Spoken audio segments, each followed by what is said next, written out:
Kajian Kitab.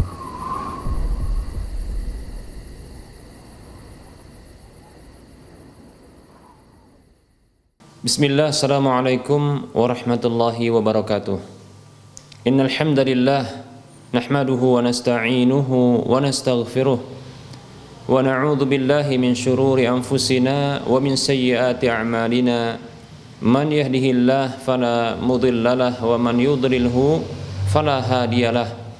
Wa ashhadu an la ilaha illallah wahdahu la syarikalah wa ashhadu anna Muhammadan 'abduhu wa rasuluhu sallallahu alaihi wasallam. Qala Allahu jalla wa ala ya ayyuhalladzina amanu taqullaha haqqa tuqatih wa la tamutunna illa wa antum muslimun. Ya ayyuhan nasu taqu rabbakum alladzi khalaqakum min nafsin wahidah wa khalaqa minha zawjaha wa bassa minhuma rijalan katsiran wa nisaa'a wattaqullaha alladzi tasaaluna bihi wal arham innallaha kana 'alaikum raqiba. Ya ayyuhalladzina amanu taqullaha wa qulu qawlan sadida yuslih lakum a'malakum wa yaghfir lakum dhunubakum wa may yuti'illaha wa rasulahu faqad faza fawzan 'azima. Amma ba'd. Fa inna asdaqal haditsi kitabullah wa khairal huda huda Rasulillah sallallahu alaihi wasallam wa syarrul umuri muhdatsatuha wa kullu muhdatsatin bid'ah wa kullu bid'atin dhalalah wa kullu dhalalatin finnar.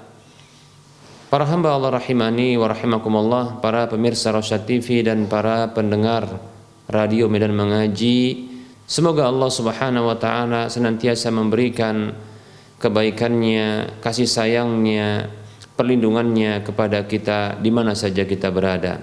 Baik para hamba Allah rahimani wa rahimakumullah, tak lupa kita senantiasa bersyukur kepada Allah atas semua nikmatnya, sebagaimana juga kita tak lupa untuk mengucapkan selawat dan salam teruntuk baginda Nabi Muhammad sallallahu alaihi wasallam. Para hamba Allah rahimani wa rahimakumullah, kita lanjutkan pembahasan kitab Minhajul Muslim di bab yang kedua, masih tentang adab, dan kita akan melanjutkan pembahasan adab terhadap sesama muslim. Baik para hamba Allah rahimani wa rahimakumullah, pada pertemuan yang lalu telah kita sebutkan adab yang pertama dan hak yang pertama, hak seorang muslim atas muslim yang lainnya, yaitu apabila bertemu dengannya mengucapkan salam, demikian pula menjawab salam. Ya, ketika bertemu maka hak seorang muslim adalah mendapatkan ucapan salam dari saudaranya.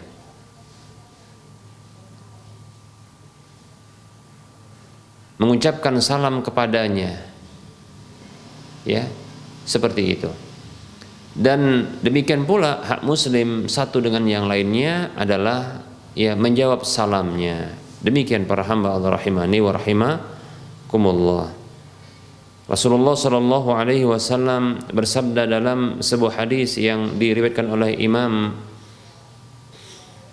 Muslim, Nabi kita Muhammad sallallahu alaihi wasallam beliau bersabda, haqqul muslimi 'alal muslimi situn, hak seorang muslim atas muslim yang lainnya ada 6.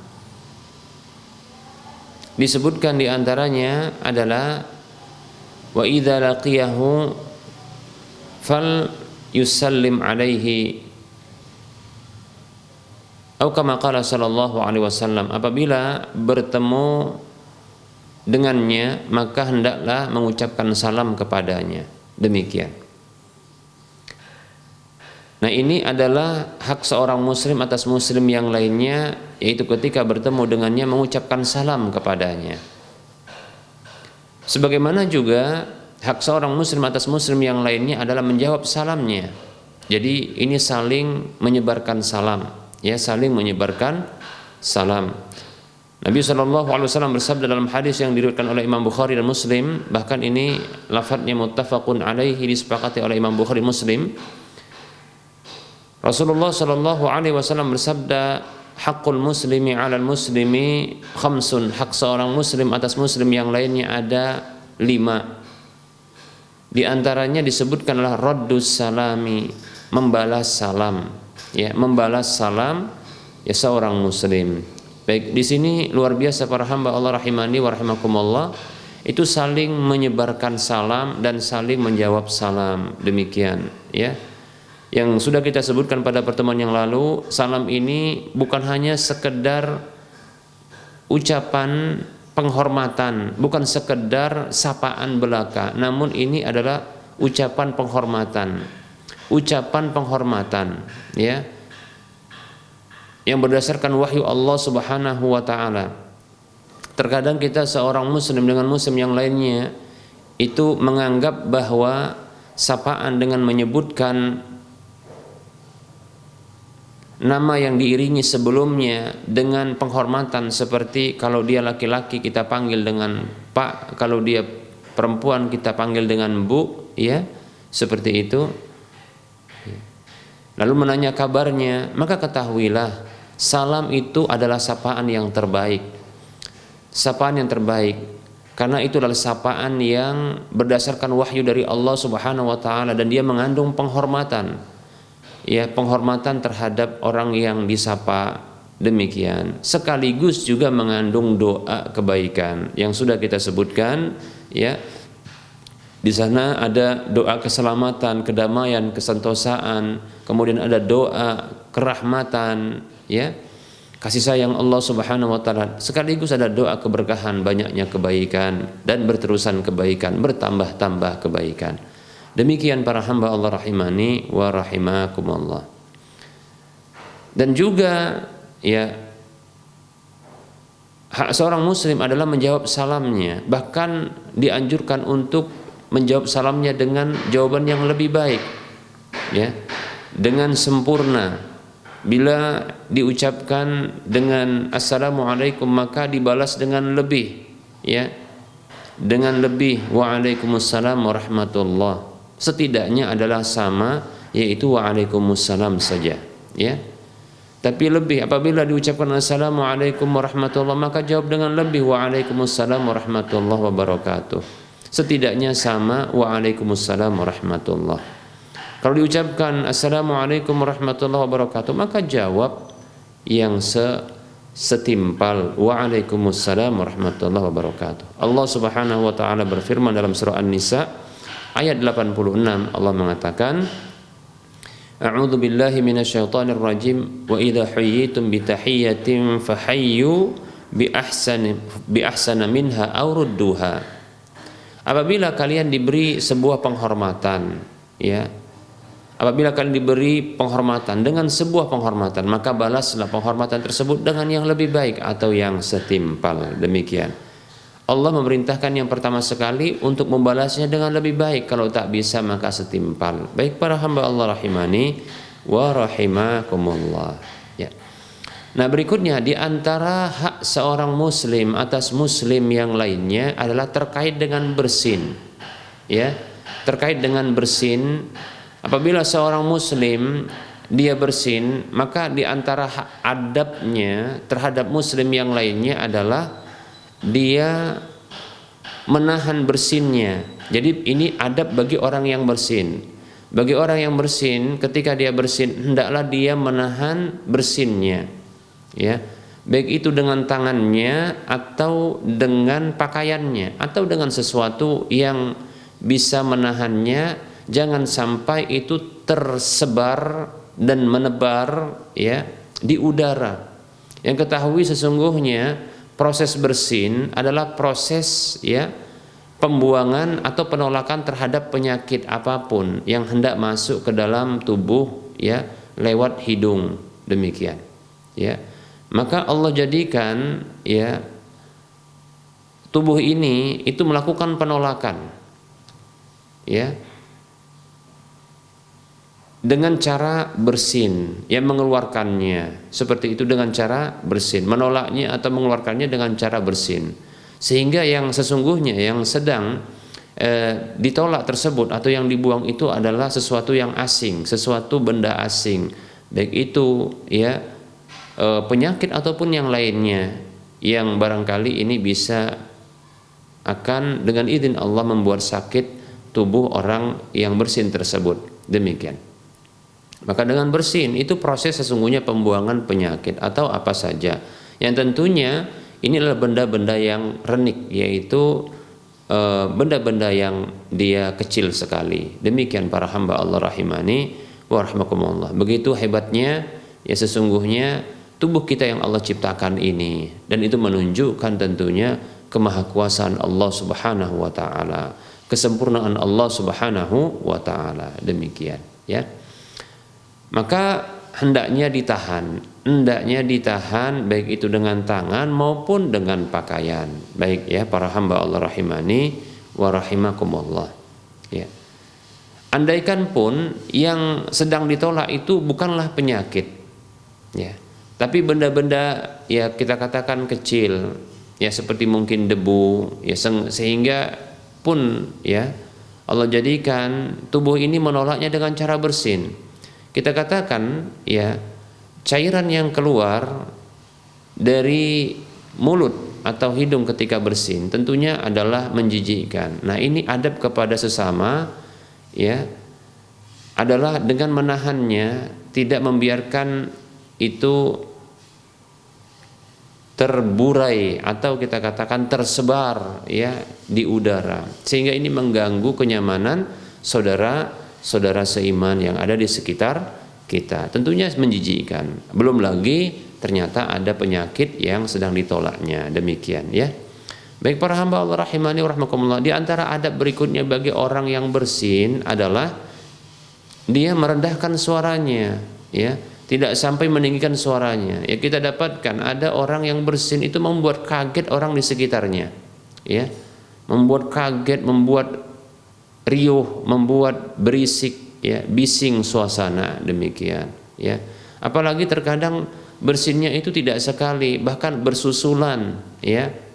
Diikuti satu dengan yang lainnya, maka ini tidak benar tentunya, ya. Baik para hamba Allah rahimani wa rahimakumullah, sesungguhnya dalam hal ini ada hadis dari Nabi SAW. Hadis yang dikeluarkan oleh Al-Imam Abu Dawud, ya, demikian pula Imam Ahmad dan Imam Al-Hakim. Dari sahabat Abu Hurairah radhiyallahu anhu yang mengatakan kana Rasulullah sallallahu alaihi wasallam idza atasa wada'a yadahu aw saubahu ala fihi wa khafada biha sautahu. Kata Abu Hurairah radhiyallahu anhu, dahulu Rasulullah sallallahu alaihi wasallam apabila beliau bersin, beliau meletakkan tangan beliau atau pakaian beliau pada mulut beliau, ya, dan beliau merendahkan suara beliau dengannya, ya. Jadi ingat, direndahkan suaranya, ditutup dan direndahkan suaranya. Baik para hamba Allah rahimani wa rahimakumullah, ini luar biasa, ini adab yang luar biasa, ya.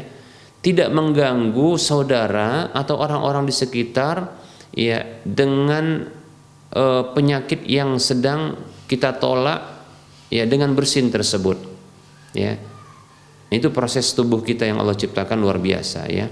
Atau setidaknya cairan yang keluar dari mulut dan hidung kita, demikian. Ini tidak membuat jijik dan tidak membuat nyaman, ya, atau tidak membuat tidak nyaman, ya, orang-orang di sekitar kita. Maka ditutup, ya, ditahan dengan tangan ataupun dengan pakaian atau dengan sapu tangan, demikian, ya. Kemudian direndahkan suara, ya, fungsinya adalah supaya tidak mengganggu, semuanya tidak mengganggu, ya, agar fungsinya tidak mengganggu, ya, saudara seiman. Baik para hamba Allah rahimani wa rahimakumullah, itu adalah adab bagi orang yang bersin, ya, seperti itu. Selain juga ada adab bagi orang yang bersin, ketika dia bersin dia mengucapkan hamdalah, yaitu alhamdulillah, ya, karena sesungguhnya, ya, proses bersin inilah proses pembuangan penyakit. Maka kita bersyukur kepada Allah dengan ucapan alhamdulillah. Ini rahasia yang didapatkan. Kenapa? Seorang muslim apabila dia bersin, disyariatkan baginya untuk mengucapkan alhamdulillah, segala puji bagi Allah. Mengapa demikian? Karena sesungguhnya tubuh kita merespon, ya, benda asing yang akan masuk ke dalam tubuh kita lewat hidung kita dengan ya dengan bersin, mengeluarkannya, ya menolaknya, ya dengan bersin tersebut, seperti itu. Maka kita bersyukur kepada Allah Subhanahu wa taala. Demikian para hamba Allah rahimani wa rahimakumullah. Nah, bagi orang yang mendapatkan saudaranya bersin, maka hendaklah dia mendoakannya, ya. Lebih-lebih apabila saudara tersebut yang bersin tersebut dia mengucapkan hamdalah, pujian kepada Allah Subhanahu wa taala, maka doakan kerahmatan untuknya dengan doa yarhamukallah. Yarhamukallah, demikian. Ya, yarhamukallah. Nah, ini tentunya doa dibalas doa, ya, doa dibalas doa, atau kita katakan kebaikan dibalas kebaikan, yaitu mendoakan kebaikan untuknya dan doa kerahmatan baginya. Demikian para hamba Allah rahimani wa rahimakumullah. Dan ada juga balasan untuk orang yang mendoakan kebaikan, ya, ketika dia bersin. Orang yang bersin ketika dia mendapatkan doa dari saudaranya tersebut, maka hendaklah dia balas doa tersebut dengan doa yaghfirullahu li walaka, atau dia mendoakan yahdikumullahu wa yuslihu balakum. Jadi bisa pilihannya doa yaghfirullahu li walaka, semoga Allah mengampuniku dan mengampunimu, demikian. Atau doa hidayah dan perbaikan, yaitu yahdikumullahu wa yuslihu balakum, semoga Allah memberikan hidayah kepada kalian dan memperbaiki, ya, kondisi kalian, demikian. Dalam sebuah hadis Nabi sallallahu alaihi wasallam, ya, hadis yang dikeluarkan oleh Al-Imam Al-Bukhari, Rasulullah sallallahu alaihi wasallam bersabda, "Idza atasa ahadukum falyaqul lahu akhuhu yarhamukallah, fa idza qala lahu yarhamukallahu falyaqul lahu yahdikumullahu wa yuslihu balakum." Kata Nabi sallallahu alaihi wasallam, apabila salah seorang di antara kalian itu bersin, maka hendaklah saudaranya itu mengucapkan untuknya yarhamukallah, semoga Allah merahmatimu. Maka apabila, ya, ia mengucapkan kepada saudara yang bersin tersebut yarhamukallah, maka hendaklah dia yang bersin itu mengucapkan untuk saudaranya yahdikumullah wa yuslihu balakum, demikian. Semoga Allah Subhanahu wa taala memberikan hidayah kepada kalian dan memperbaiki kondisi kalian. Demikian para hamba Allah rahimani wa rahimakumullah. Lihat, ya, ini adab yang luar biasa antara satu muslim dengan muslim yang lainnya, ya, begitu peduli. Dalam urusan bersin saja begitu peduli, Masya Allah, ya, urusan bersin saja begitu peduli, ya. Bagi yang bersin ini tidak bisa dipungkiri bahwasanya sangat mungkin manusia itu mengalami bersin, karena memang Allah ciptakan tubuh kita ini melakukan proses penolakan terhadap penyakit, demikian, ya, atau penolakan terhadap apa saja yang berpotensi untuk, ya, memberikan rasa sakit pada tubuh ini, ya. Apabila penyakit itu atau sesuatu tersebut masuk lewat hidung, maka hidung pun melakukan, ya, proses pembuangan dan penolakan sesuatu yang asing, benda asing tersebut dengan cara bersin. Seperti itu para hamba Allah rahimani wa rahimakumullah. Namun tentunya jangan sampai, ya, mengganggu orang lain, baik itu dengan penyakit yang ditolak itu dengan cara bersin, atau cairan yang keluar karena bersin, demikian, seperti itu. Demikian pula suaranya, ya, ini hubungan yang baik, ya, seperti itu. Demikian pula ketika seorang muslim mendapatkan saudara yang bersin, maka hendaknya dia mendoakan, kemudian dibalas juga dengan doa, demikian. Masya Allah, luar biasa, ya. Maka sungguh bahagia, ya, sungguh bersyukur kita kepada Allah Subhanahu wa taala yang Allah pilih kita menjadi orang Islam yang bisa memeluk dan meyakini agama Islam serta mengamalkan agama Islam yang begitu sempurna. Yang agama ini adalah agama yang sempurna, berasal dari Zat yang maha sempurna. Maka siapapun yang ingin menyempurnakan status hambanya, maka hendaklah dia beragama dengan agama yang sempurna ini, itu agama Islam, ya. Alhamdulillah alladzi bi ni'matihi tatimmus shalihat. Segala puji bagi Allah Subhanahu wa taala yang dengan nikmatnya maka sempurnalah kesolehan-kesolehan itu. Demikian. Baik para hamba Allah rahimani wa rahimakumullah, barangkali ini materi yang bisa kita sampaikan pada pertemuan kali ini. Insyaallah taala kita akan lanjutkan pembahasan tentang adab terhadap sesama muslim pada pertemuan berikutnya insyaallah taala. Kita buka sesi soal jawab bagi para pemirsa dan para pendengar sekalian yang ingin berinteraktif langsung dengan bertanya lewat telepon, maka bisa hubungi nomor layanan kami 08 12 12 12 8834 ya. Bisa juga di nomor yang sama ya, diajukan atau dilayangkan pertanyaan lewat tulisan chatting WhatsApp. Demikian para hamba Allah rahimani wa rahimakumullah. Baik para hamba Allah rahimani wa rahimakumullah, kita menunggu dari para pemirsa yang ingin berinteraktif langsung ya. Sambil menunggu kita mencoba untuk menjawab pertanyaan yang telah masuk.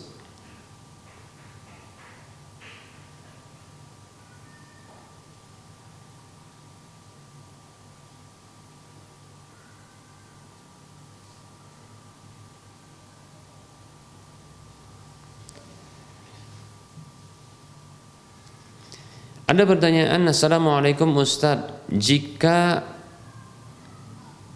harta sewaktu lajang dulu itu dimiliki, lantas ketika sudah menikah, apakah harta tersebut menjadi harta bersama Ustadz?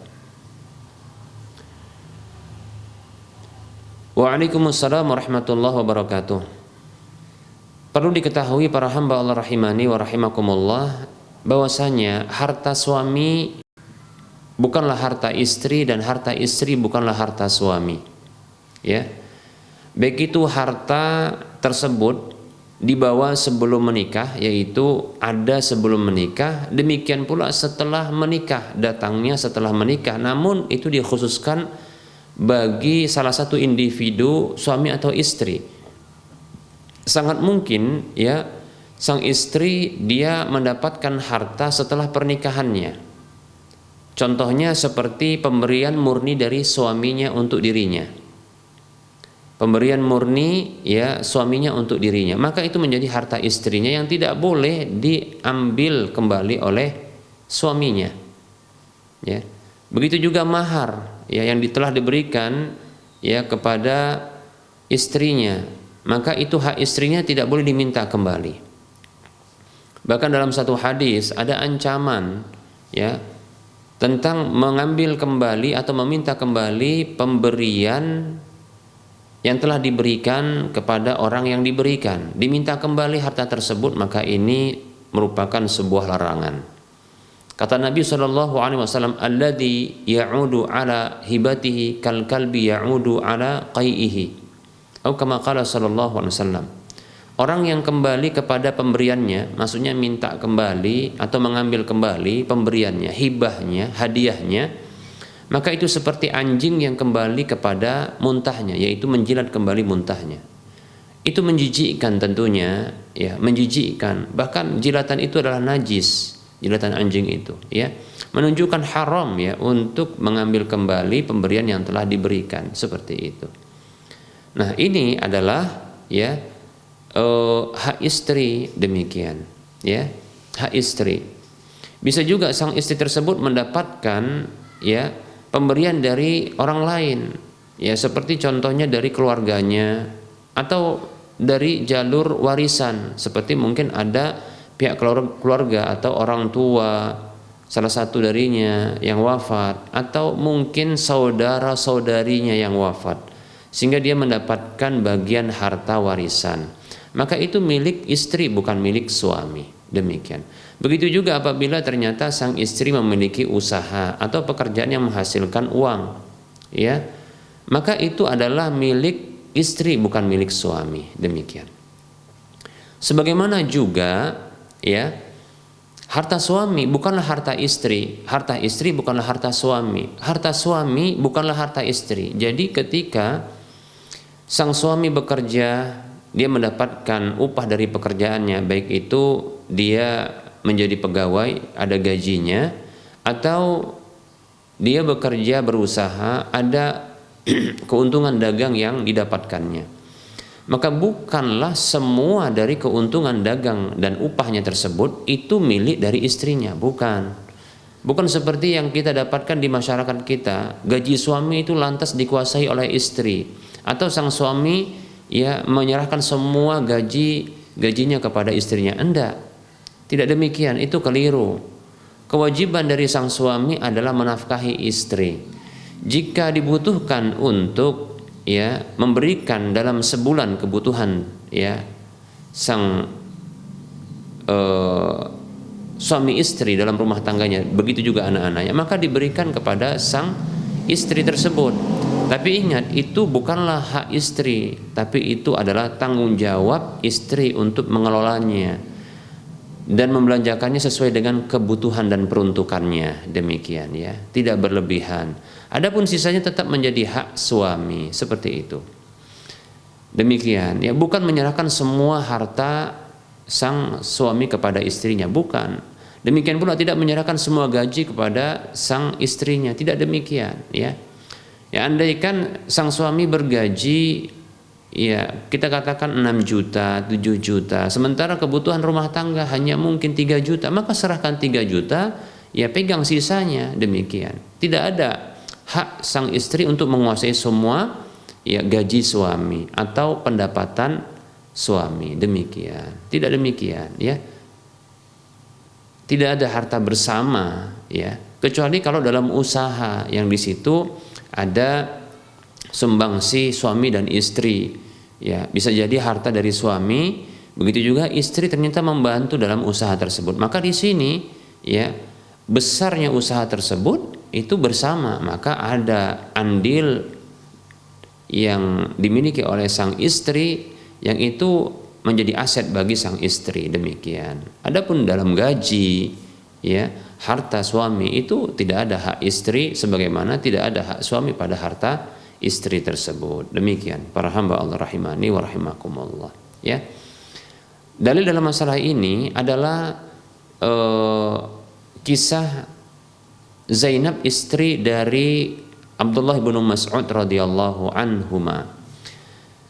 Tatkala Rasulullah SAW memotivasi para wanita untuk mereka bersedekah, kata Nabi SAW, ya ma'syarun nisa tasaddaqna, wahai para wanita bersedekahlah ya, inni ra'aitu kunna aktsara min ahlin nar, karena sesungguhnya aku melihat kalian adalah orang yang paling banyak menjadi penghuni neraka. Demikian.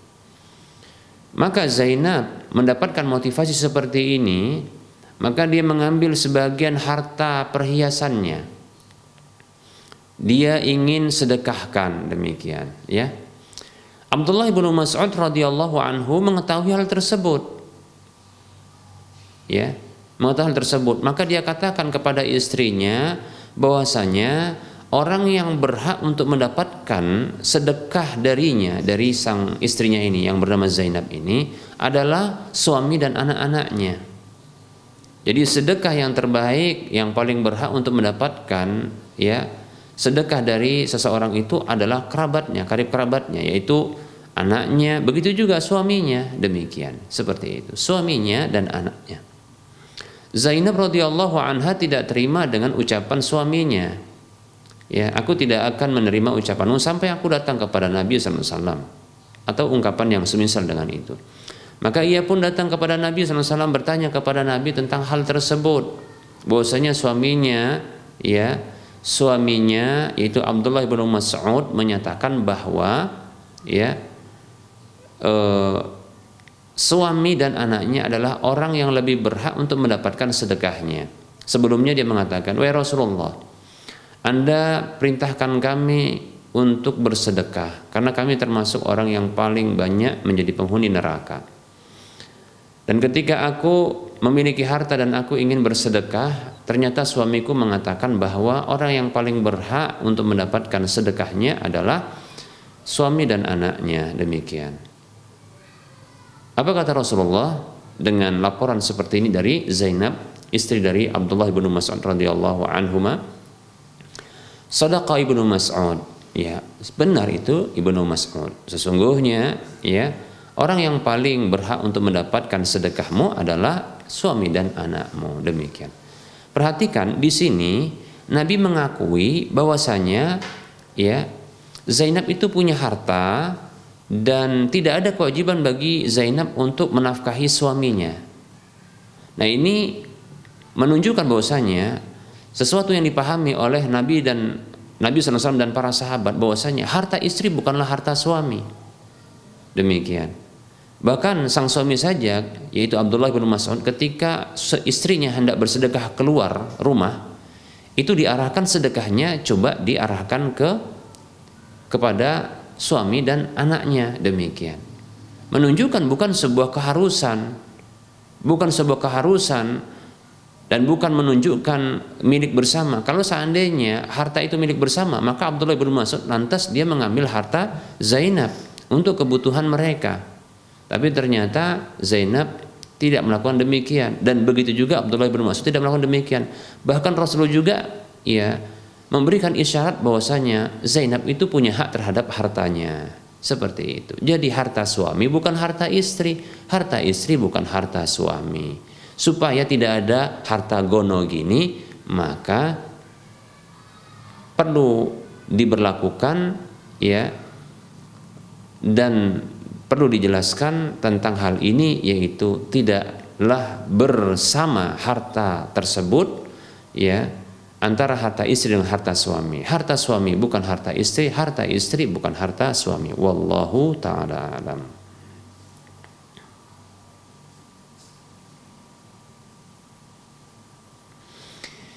Baik, berikutnya para hamba Allah rahimani wa rahmakumullah, ini ada pertanyaan.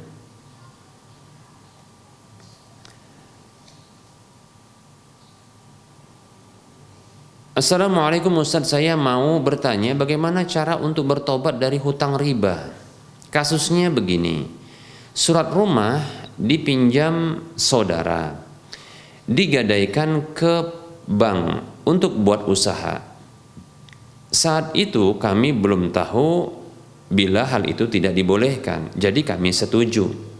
Lalu perjanjiannya, uangnya dibuat usaha dan kami mendapatkan keuntungan dari hasil usaha tersebut sampai saat ini. Bagaimana cara bertaubatnya dan apakah uang hasil usaha tersebut boleh kami terima? Jazakallahu khaira. Baik ya.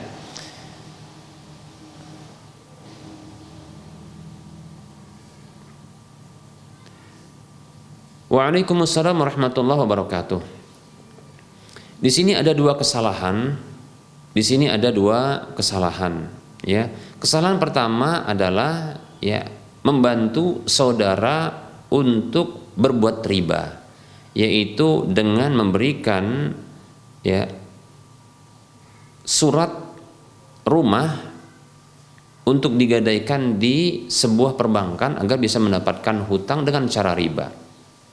Ini merupakan bentuk tolong-menolong di atas riba. Ya, ini tentunya hal yang terlarang. Bahkan ini mendapatkan kutukan dari Allah Subhanahu wa taala lewat lisan Rasulullah sallallahu alaihi wasallam. Kata Jabir radhiyallahu anhuma, la'ana Rasulullah sallallahu alaihi wasallam akilar riba wa mukilahu wa katibahu wa syahidaihi wa qalahum sawa. Hadis riwayat Muslim. Kata Jabir radhiyallahu anhuma, Rasulullah mengutuk orang yang makan riba, orang yang memberi makan dengan cara riba, orang yang menjadi penulis riba, dan orang yang menjadi dua saksi riba. Rasulullah mengatakan mereka sama dalam dosa. Demikian, seperti itu. Hadis riwayat Muslim. Jadi itu merupakan dosa. Bagaimana cara bertobatnya? Ini yang pertama ya, ini kesalahan pertama. Ya, kesalahan kedua adalah melakukan usaha dengan usaha dari harta riba, ya. Jadi berhutang dengan cara riba, membantu ya saudara untuk berhutang dengan cara riba, kemudian berusaha dengan harta riba. Ini juga sebuah kesalahan. Demikian, ya. Bahkan ada yang ketiga juga, apabila ini memang diberlakukan, yaitu mendapatkan keuntungan, ya, mendapatkan keuntungan dari usaha dari saudara tersebut, yang sebenarnya itu merupakan bentuk hutang, ya. Jadi dalam hal ini sesungguhnya, ya, seolah-olah sang saudara ini, ya, menjadikan hutang itu sebagai aset, lalu memberikan keuntungan kepada sang penanya, keluarga ini. Demikian. Ini kesalahan yang berikutnya, yang ketiga. Baik. Bagaimana bertobatnya? Tentunya bertobat itu dengan memenuhi syarat-syaratnya. Yang pertama adalah melepaskan diri dari hal tersebut, yang disebutkan oleh Al-Imam An-Nawawi dengan istilah al-iqla'u, yaitu melepaskan diri dari dosa tersebut, ya. Kemudian yang kedua adalah an-nadamu, menyesal, ya, menyesal atas dosa tersebut. Kemudian yang ketiga adalah an-nadamu, yang ketiga adalah al-azmu. Tadi yang menyesal, ini an-nadamu, ya. Yang ketiga adalah, ya, al-azmu, yaitu bertekad untuk tidak mengulangi. Tadi disebutkan dalam syarat taubat adalah meninggalkan. Bagaimana bentuk meninggalkan? Ya, yaitu tidak kembali mengambil keuntungan dari usaha sang saudara tersebut, karena sesungguhnya dia berhutang dengan cara riba, ya, dia berhutang dengan cara riba, dan sang penanya beserta keluarga itu memberikan memberikan surat tanah, ya, sebenarnya ini sebagai bentuk gadaian, ya, gadaian atas hutang, dan itu bukanlah bentuk aset. Wallahu taala alam, itu bukanlah merupakan bentuk aset, ya. Bagaimana caranya bila ingin lepas? Maka saya sarankan beberapa hal berikut ini, ya. Di antaranya, kalau tidak beberapa, cuma satu saja. Yang bisa dilakukan adalah, pertama adalah memindahkan hutang, ya, kepada bank itu, ya, kepada pihak pemilik surat tanah. Yaitu artinya yang berhutang itu adalah pemilik tanah kepada pihak bank. Demikian, ya. Ini maksudnya adalah agar halalnya hasil yang didapatkan. Demikian. Baik, cara yang pertama adalah hutang di bank itu ditanggung oleh pemilik surat tanah, ya, pemilik surat tanah. Adapun pihak saudara yang membuat usaha itu merubah akad, bukan akad hutang, ketika mendapatkan, ya, dana segar dari perbankan tersebut. Tapi itu adalah bentuk, ya, itu adalah bentuk harta tanggung jawab dari sang pemilik lahan, ya, yang dijadikan modal. Ya, bila katakanlah, ya, usaha tersebut sekitar 200 juta atau uang tersebut yang didapatkan dari perbankan itu adalah 200 juta, ya, maka 200 juta ini sebagai bentuk modal dari pemilik lahan kepada saudara yang membuat usaha tersebut. Dan wajib bagi pihak pemilik surat tanah tersebut, ya, pemilik lahan maksudnya pemilik surat tanah tersebut, ya, itu menanggung kerugian sebesar modal yang disertakan. Kalau dia modalnya 100%, maka wajib menanggung kerugian yang bersifat alami, ya, dengan totalitas. Demikian, seperti itu. Sehingga hasil yang didapatkan saat ini apabila disepakati, dan tentunya wajib untuk disepakati berapa persen dari keuntungan bersih, ya, dari keuntungan bersih tersebut, ya, itu disepakati apakah dia 40% dari keuntungan bersih, bukan 40% dari modal yang disertakan atau yang diserahkan. Demikian, ya, seperti itu. Demikian, ya.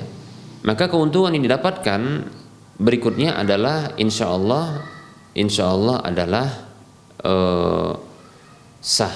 Adapun yang sebelumnya yang sudah diberlakukan, maka insya Allah Ta'ala walaupun itu merupakan bentuk riba, apabila ditaubati dengan betul-betul taubat yang nasuha, yang tulus, yang benar, maka insya Allah halal bagi mereka semua, ya.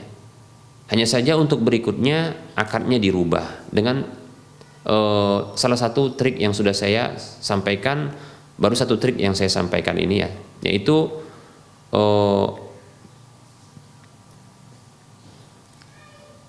dana segar dari bank itu ditanggung oleh pihak pemilik surat tanah.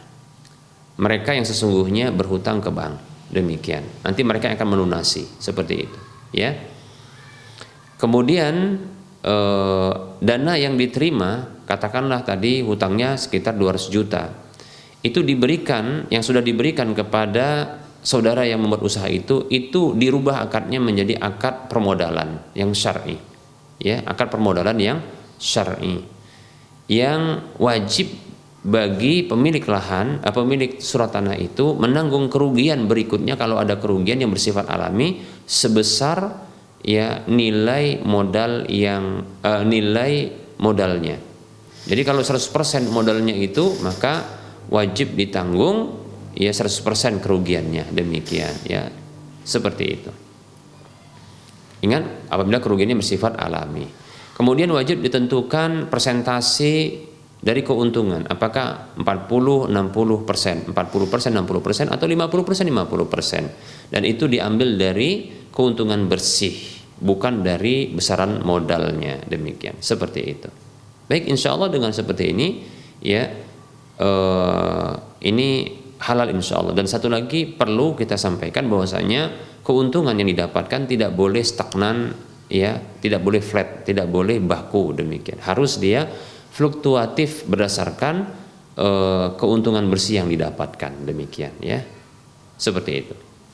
Baik ya. Adapun sebelumnya akad yang keliru sebelumnya, harta yang didapatkan itu insya Allah apabila sudah ditaubati maka halal. Karena Allah Subhanahu wa taala mengatakan dalam surah Al-Baqarah ayat 275, A'udzu billahi minasyaitonir rajim wa ahallallahu al-bai'a wa harrama ar-riba faman ja'ahu mau'izatun min rabbih fantaha falahu ma salaf wa amruhu ilallah. Kata Allah Subhanahu wa taala, Allah menghalalkan jual beli dan mengharamkan riba. Maka siapa saja yang datang kepadanya peringatan dari Rabb-nya, lalu dia berhenti dari riba tersebut, maka milik dia apa yang telah berlalu. Kata Allah, milik dia apa yang telah berlalu dan urusannya itu kembali kepada Allah, demikian. Seperti itu, ya. Maka halal. Untuk berikutnya ini yang perlu diperbaiki akadnya. Baik. Itu trik yang pertama dengan akad yang saya tawarkan, demikian. Saran saya demikian. Yang kedua adalah ya dengan membatalkan akad bagi hasilnya, yaitu keuntungan yang diterima, demikian. Yaitu tidak lagi menerima, sudah. Dan hutang itu adalah hutang yang ditanggung oleh pihak saudara yang membuat usaha. Ya, jadi saudara itu yang menanggung hutangnya yang dia lakukan. Ya, semuanya harus bertobat kepada Allah agar semuanya diampuni oleh Allah Subhanahu wa taala. Baik itu sang pemilik surat tanah bertobat karena sudah membantu riba. Demikian pula saudara yang membuat usaha dengan cara berhutang dengan surat tanah milik saudaranya, itu juga harus bertobat karena dia berhutang dengan cara riba ke bank itu. Demikian, ya. Dan berikutnya jangan dia berikan apapun kepada pihak saudaranya yang memberikan surat tanah sebagai jaminan untuk dia berhutang ke bank. Ya, jangan berikan apapun seperti itu. Udah diputuskan. Demikian, ya. Nah, kemudian dia bersegera untuk melunasi hutang di bank. Demikian. Kalau bisa dia melakukan mediasi kepada pihak bank untuk bisa hanya membayar modal pokoknya tanpa harus membayar bunganya. Demikian. Wallahu taala a'lam. Demikian, ya. Ini saran yang bisa saya sampaikan. Berikutnya ada pertanyaan. Assalamualaikum Ustadz, saya mau bertanya, siapa saja yang jadi mahram bagi anak perempuan yang lahir di luar nikah ini? Anak ini sempat minum ASI dari ibu angkatnya. Ya. Baik ya.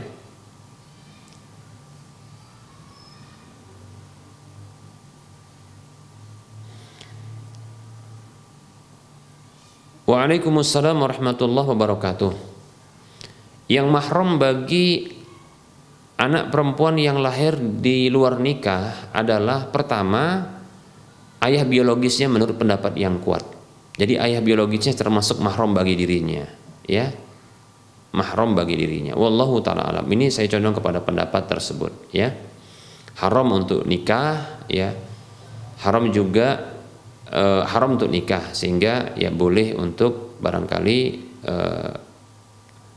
bersentuhan, namun ya tidak terlalu tidak terlalu berlebihan, demikian ya.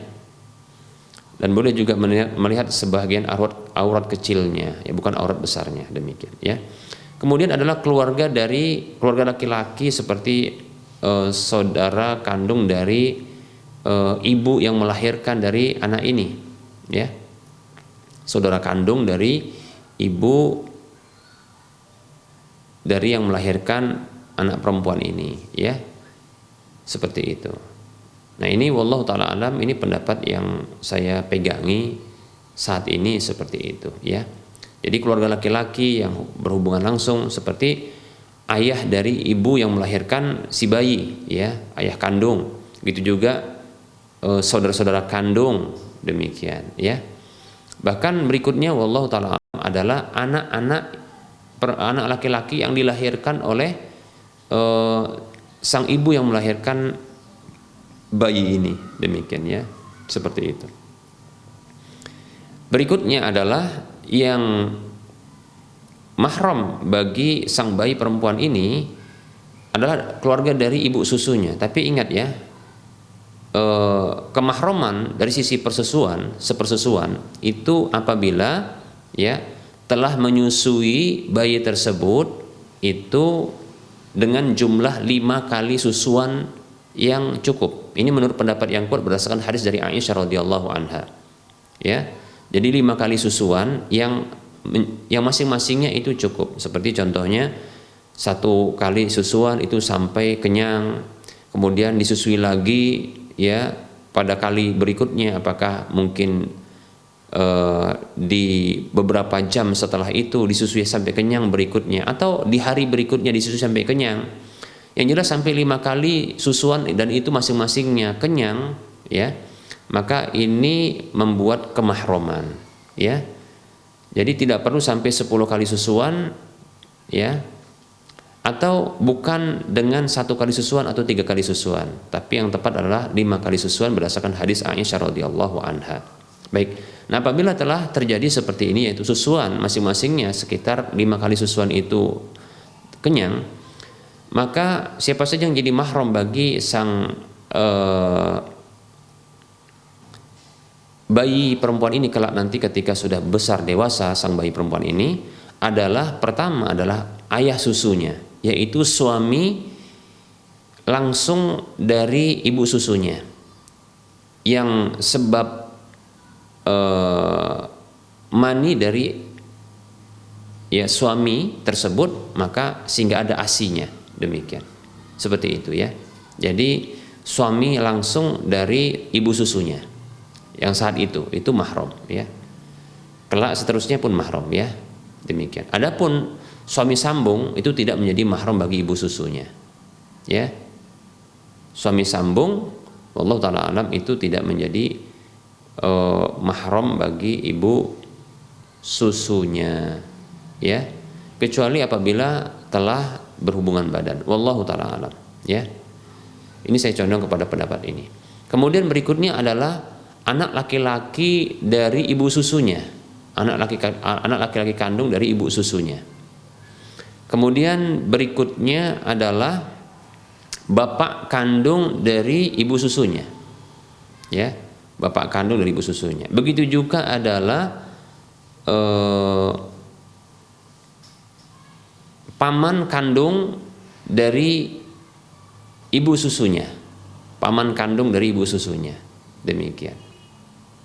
Paman kandung dari ibu susunya. Ya. Demikian. Berikutnya adalah laki-laki yang disusui oleh ibu susunya, walaupun bukan anak kandung dari ibu susunya. Mungkin sang ibu susu ini pernah menyusui juga 5 kali susuan yang mengenyangkan masing-masingnya itu kepada bayi-bayi yang lain yang jenis kelaminnya laki-laki, maka ini juga menjadi mahram, disebut dengan saudara sepersusuan. Demikian. Ya.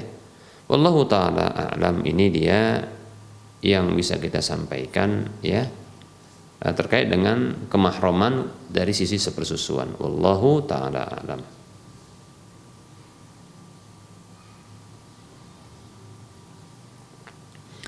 Baik para hamba Allah rahimani wa rahimakumullah, sepertinya waktu sholat duhur untuk wilayah Medan dan sekitarnya telah masuk atau sebentar lagi akan masuk, dan sepertinya tidak cukup untuk menjawab pertanyaan yang telah masuk ya. Jadi mohon maaf, ini kita cukupkan terlebih dahulu ya perjumpaan kita pada pertemuan kali ini. Tentunya dalam penyampaian ini banyak kesalahan dan kekurangan serta kekeliruan. Kepada Allah saya mohon ampun, dan kepada para pemirsa dan para pendengar sekalian saya mohon maaf. Mohon maaf ya. Kebenaran maka silakan diambil ya. Silakan ambillah, dan kekurangan serta kesalahan begitu juga kekeliruan maka tinggalkanlah. Sebelum kita mengakhiri perjumpaan ini, seperti biasa kita memberikan motivasi kepada saudara seiman. Mari kita berdonasi ya, menyisihkan sebagian harta yang telah Allah titipkan kepada kita untuk membebaskan lahan yang nantinya akan dibangun Masjid Al-Muwahhidin untuk wilayah Medan dan sekitarnya. Kekurangan dari dana kita ini adalah sekitar 3 miliar sekian rupiah ya. Ini masih banyak peluang bagi kita untuk bisa memiliki aset akhirat. Maka mari ya, miliki aset akhirat dengan cara berdonasi di sini ya. Yang minimal pahalanya adalah 700 kali lipatnya, yang ini akan terus mengalir terus ya kepada kita walaupun kita telah tiada.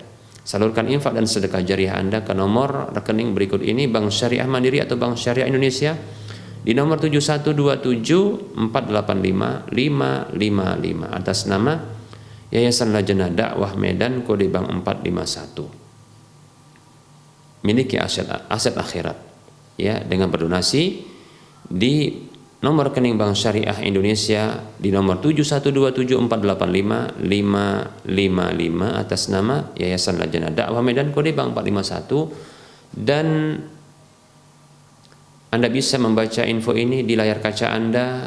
Semoga Anda termotivasi dan semoga bermanfaat. Mohon maaf atas segala kekeliruan. Kita ketemu lagi di lain kesempatan. Wassallallahu ala Muhammad wa ala alihi wa ashabihi ajma'in. Subhanakallahumma wa bihamdika asyhadu an la ilaha illa anta astaghfiruka wa atubu ilaika walhamdulillahi rabbil alamin. Wassalamualaikum warahmatullahi wabarakatuh.